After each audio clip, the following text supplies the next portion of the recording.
Hello everyone. Customer experience. ரொம்ப crucial and important word in business scenario.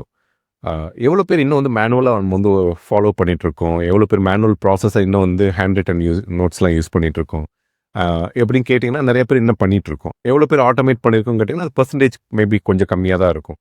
So அவங்களுக்கான video தான் எப்படி automations பண்ணுறது, நம்மளோட மெசேஜ் வந்து எப்படி கன்சிஸ்டண்ட்டாக எல்லா சேனல்ஸ்லையும் கொடுக்குறது. சேனல்ஸ்னால் என்னது? Website, Facebook, Instagram and YouTube, இதுலலாம் வந்து பார்த்திங்கன்னா நம்ம ப்ரொமோஷன்ஸ் பண்ணிகிட்ருக்கோம். பட் அதை எப்படி ஆட்டோமேஷன்ஸ் பண்ணுறது?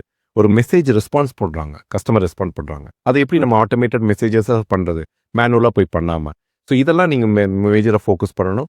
அண்ட் இது மூலிமா என்னென்னா வந்து consistent message across all the channels. And also உங்களுக்கு வந்து இது ஃபாஸ்டர் ரெஸ்பான்ஸ் பண்ண முடியும். இது மூலிமா லீட்ஸ் நிறைய ஜென்ரேட் பண்ணி, லீட்ஸ்னால் வந்து கஸ்டமர் ஃபாலோஅப்ஸ் பண்ணி நம்ம கஸ்டமர் நிறைய கொண்டு வர முடியும். ஸோ 2026 நீங்கள் நிறைய ஃபோக்கஸ் பண்ணுங்கள் இந்த ஆஸ்பெக்ட்ஸில். ஆட்டோமேஷன்ஸ் பண்ணுங்கள், டிஜிட்டல் டிரான்ஸ்ஃபர்மேஷன், ஏஐ அடாப்ஷன்ஸ், இந்த ஏரியாவில் நிறைய ஃபோக்கஸ் பண்ணி ஆட்டோமேஷன்ஸ் பண்ணுங்கள். தேங்க்யூ.